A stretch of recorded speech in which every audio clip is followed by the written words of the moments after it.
wabi.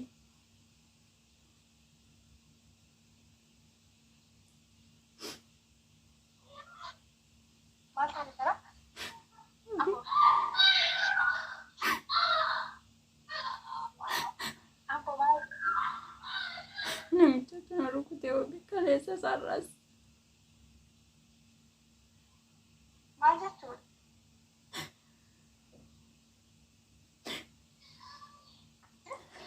Beektaa mucaatu waan ta'e balleesse walumatti qabee nu rukute.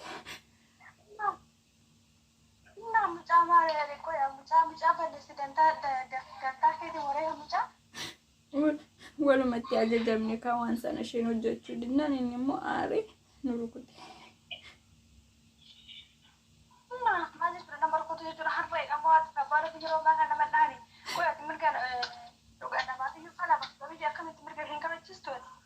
Maaliin godha wabi nan deema jechaan jira amma garuu bakka tariyoon online irraa badee yaadda inni isa jedhamu fansitti mee mi'a koo naqeera bakka niin deema.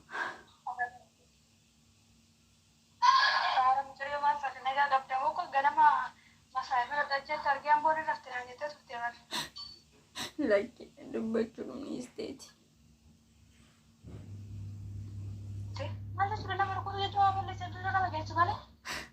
Ambika ijako akkasitu nu baasin argitu akka ta'ee jiru.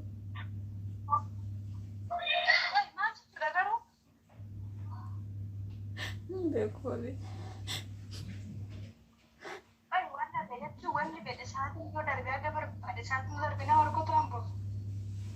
Rukute fuudhanii isa faana jiraadhe garuu kaleessa maal akka ta'e naaf galuu hin dandeenye. Beektaa rukuchaan taanii na rukute.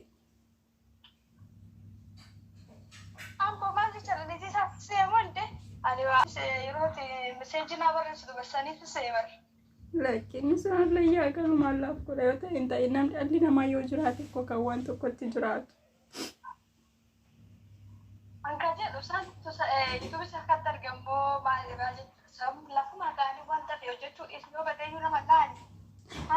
No, isan argine akka tasaa ta'e waan ta'e balleessite beektaa waan sana nu ajajee ture nu lachuun hojjenne achi si'a lama irra deebi'ee isheetti mee ture ani immoo hin dhageenye achumaan bakka nyaata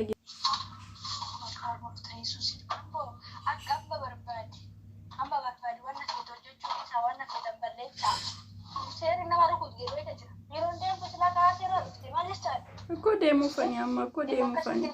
Beekaa wabi. Naani waggaa amma kanaan faana jiraadhe wanta akkasii irratti argeen beeku beektaa amma garuu tariyoon online irraa badee yaadda inni isa jedhamu fansi dubbise.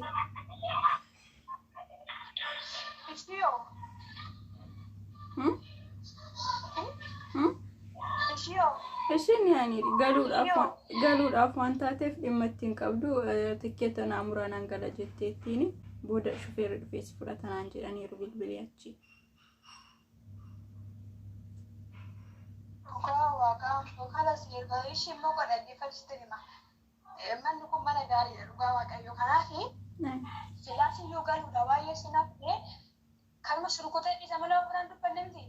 No, isa immoo tokkichuma na rukutee dhiise na deebi'ee inni na rubeektaa wanta godhuun beeku adda si dhiifama na gaafateera garuu maaliif na rukuta kan jedhu wanta barbaade yoo badeen sirrata malee nama rukuchuudhaaf dhalli namaa tokko mirga hin qabu. Maaliif dhalli namaa harree miti waan ta'eef kanatu baay'ee natti dhaqa.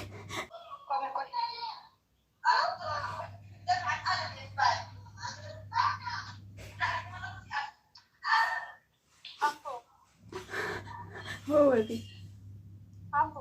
Oye.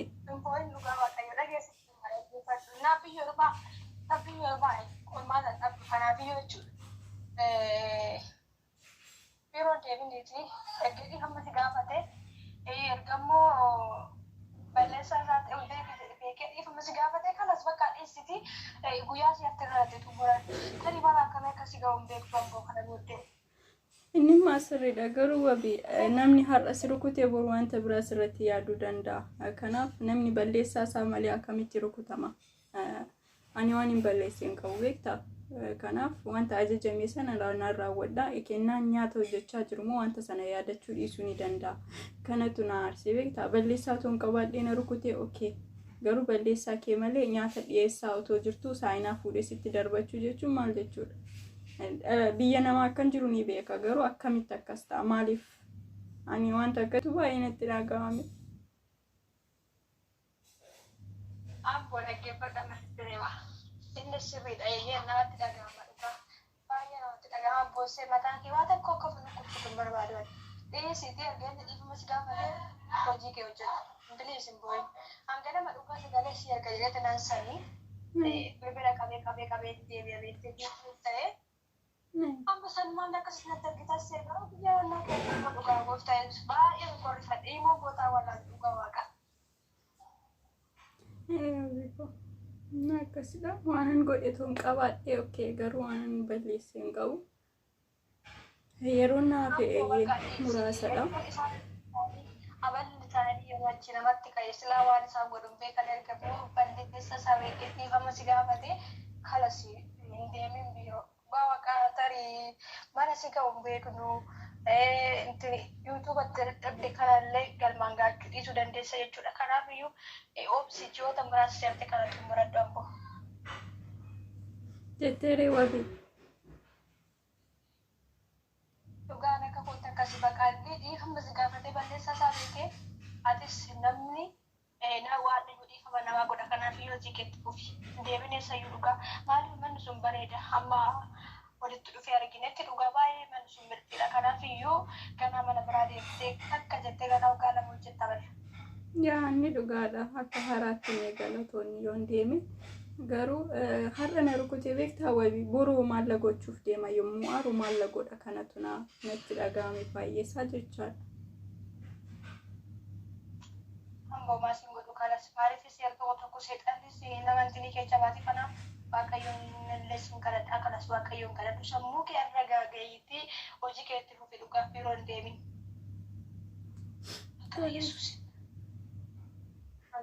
Dhugaa waaqaas mana sakkisii rukutuu dhiisiitii afura sitti gaafatudha yaadeen beeku dhugaa waaqa. Eeyyeen galata waaqayyo iddoon ani jiru baay'ee bareedadha. Jecha namaa yookaan ilaalchuma haati manaallee jiraattee natti hin dubbattu ofii kootiif hin beekee hojjedha.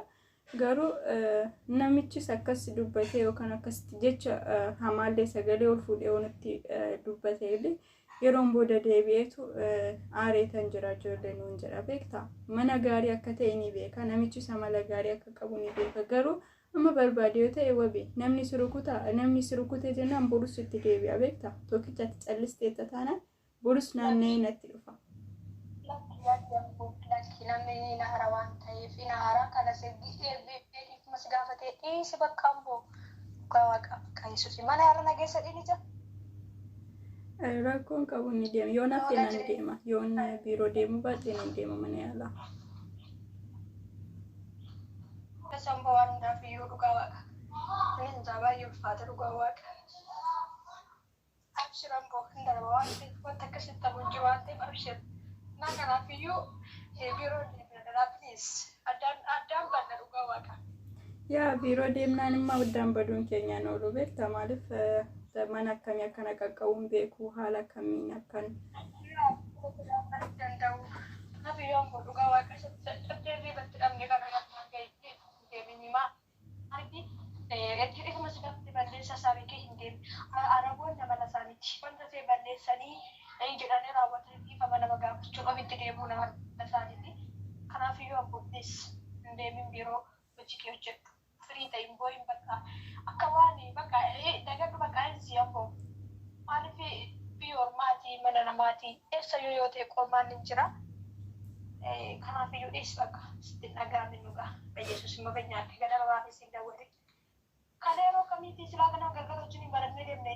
Kalee galgala dhuma barumsa xumurree halkan nan tura miti sa'aatii 3 waan ta'etti galgala jechaadha sa'aatii 2 3 mucaas idduma ishiin ciiftu waamee kaasee beektaa. Mana dandeessutti illee waliin ba'anii. Ishiin hojjetteetti deemtee naftee iddoo hojjetin. Inni dhugaadha sababa abbaa tokkotti inni tokko rukutame inni qulqulluun kan du'u. Kan ishiin hojjettu kophaa. Kanas hin ta'a. Maaltu walitti fidee jedhama. Hundi keessanuu hojii garaagaraa dhuftan. Maal jechuudha? Wabii konni sirriidha garuu inni aaree namichi waanuma abbuma barbaade fakkeenyaaf amma daandiirra isa darbu shufeerri otonnaa sana fuuldura isaa jiraate isatti illee ni lola beektaa bakka amala akkasii qaba. Amala isaa beektee maaliif biiroo deemuu akkas jechuun si barbaachisa kanas dagaduuti wanta jennee qabnaa qabuun kaagachisuun beeksisa amala keeti kun inni qabu dhugaa yaa wabii ko eeyyan dhugaa keeti amboon akka laaffatti duubatti hin deebitu waan tokko qabannaani waan namni irratti godhes hin deebifatti karuun barbaade illee ta'u waan hundaafuu garuu piraankiin sirratti hojjedhe. Amboo beekadhee ture garuu ija kee argee sana dhugaa waaqa hojii keenyaa dura amboo garuu beekadhee ija kee arginaa ala rifadhe. Wabii ko no galata waaqayyo amma barbaade waare nurrukut wabii ko dhiifama saruko biddira kondeeffadha kaandee. Himoo bootaa bal'aadha jechuudha bootaan himootti si bilbilu. Wabii ko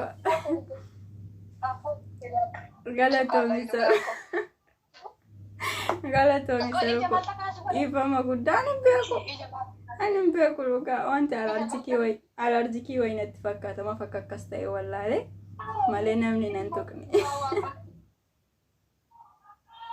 Duraan shakkeen jira sagalee kee garuu yeroo xiqqootu natti argitu ofirraan ta'ee meeshaan niqaa jira dhugaa ofirraan gadi ta'ee bakkeen ta'e dhiima bootaa wallaalee si bilbilu. Footoon malee sin amansiisu jedheen suura sana sitti ergee garuu wabii galatoomii dhugaa. Haadhoo qulqulluu argite yaaninnaat hayyee guddaanaaf galatoomii egaa daawwattoota Amboo miidiyaati waan jettu jedhi dhiifama naaf goota dheena namanaa maaliif biddira deeffadhu malee hin taa'u siin jedheera. Amboo kana geeffadhi kan pirankii si godhe sana ani miti san ifa pirankii si godhe. No. Ifa pirankii gootan waliin. Otoo ati sagallatti bilbiluu baatteef ammatti na argiti. Si jamar ifaan na bira akkamitti dhufti. Hojii keenya dhugaa Kiristoos hojii keenya dhugaa. Tokko wal qixxee taane miti. Silaa amboo na nyaatu turte osoo erguu baattee na nyaatu. Osoo erginaan garuu dhuguma namichi kaballaa si dheessee dhugaa waaqa. Innaa suura malee nan amantu kaanis kanaafan dursee suura sitti ergee. Ara bayyeessu. Balandaatti gabee bakkeen dhabuu wallaalee gara itti deemu dhugaa waaqa. Yaa dhugoo. Naaf jiraadhu qaalii koo dhugaa ijoollee miidiyaa kanarratti wal arginee walitti dhufnee garuu obboloota qulqulluu waliif taane rabbi haa galatu waan hunda keessatti.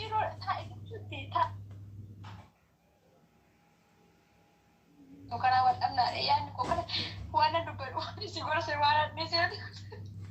Yaa waan jette waan ajaa'ibde keessaa immoo wal dhabna naan jette beektaa wal dhabnaa mana bilbila waan jechuudha.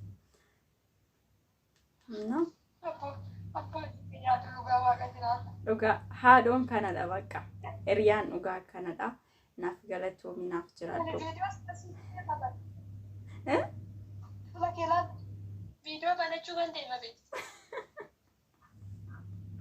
Miskiina koo yaa fuulli koo maal akka ta'e wallaalee beektaa inni furdadhe.